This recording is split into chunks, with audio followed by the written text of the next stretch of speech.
ఎన్నికల గంట మోగింది. మినీ కురుక్షేత్రానికి తెరతీసింది. దేశంలోనే అతిపెద్ద రాష్ట్రం ఉత్తరప్రదేశ్ సహా 5 రాష్ట్రాల షెడ్యూల్ విడుదల కావడంతో ఎన్నికల కోడ్ అమల్లోకి వచ్చింది. అభ్యర్థుల ఎంపికపై ఇప్పటికే దృష్టి పెట్టిన పార్టీలు యుద్ధ రంగంలోకి దూకేందుకు సిద్ధమవుతున్నాయి.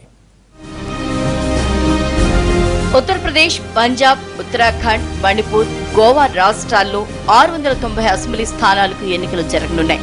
16 కోట్ల మంది తమ ఓటు హక్కును వినియోగించుకుంటారు. పోలింగ్ సమయానికి ప్రధాని మోడీ ప్రభుత్వానికి దాదాపు 3 ఏళ్లు నిండుతాయి. పెద్ద నోట్ల రద్దు తర్వాత జరుగుతున్న ఎన్నికలు కావడంతో ఈ ఫలితాలు దేశవ్యాప్త ఆసక్తిని రేకెత్తిస్తున్నాయి. కరెన్సీ ఎఫెక్ట్ కమలానికి మేలు చేసిందా లేక దెబ్బతీసిందా? 2014 ఎన్నికల్లో చతికిలపడ్డ ప్రతిపక్షాలు పుంజుకున్నాయా లేదా అనేది ఈ ఎన్నికలతో తేలిపోనుంది. 5 రాష్ట్రాల్లో ఎన్నికల కోడ్ నేటి నుంచే అమల్లోకి వచ్చింది.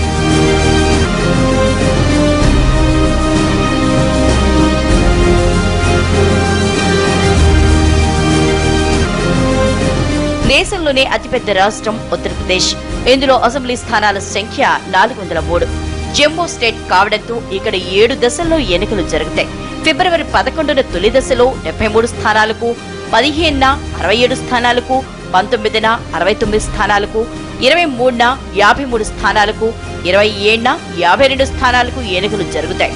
మార్చి 6న 6వ విడతలో 49 స్థానాలకు, మార్చి 8న 7వ దశలో 40 అసెంబ్లీ స్థానాలకు పోలింగ్ తో ఓటింగ్ ప్రక్రియ ముగుస్తుంది.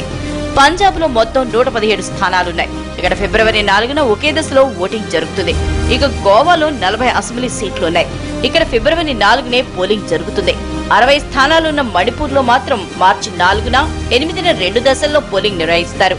ఉత్తరాఖండ్ లో 70 అసెంబ్లీ స్థానాలున్నాయి. ఫిబ్రవరి 15న ఒకే దశతో పోలింగ్ ముగుస్తుంది.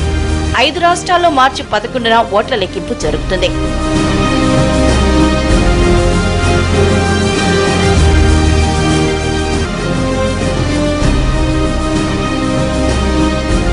ఐదు రాష్ట్రాల్లో మొత్తం 1,85,000 పోలింగ్ కేంద్రాల్ని ఏర్పాటు చేస్తారు.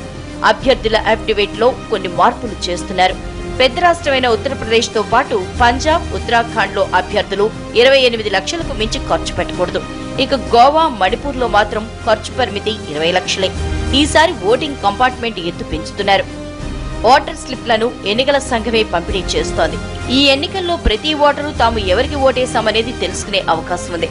దీంతో ఓటు వేసేందుకు లోపలికి వెళ్లిన వారికి బూత్ లో ఉండే ఏజెంట్లు సంజ్ఞలు చేసే అవకాశం ఉండదు. ప్రతి ఇంటికి ఓటు విలువను తెలుపుతూ ఎన్నికల అధికారులు ఓటర్ గైడ్ ను అందిస్తుండటం ఈసారి ప్రత్యేకత.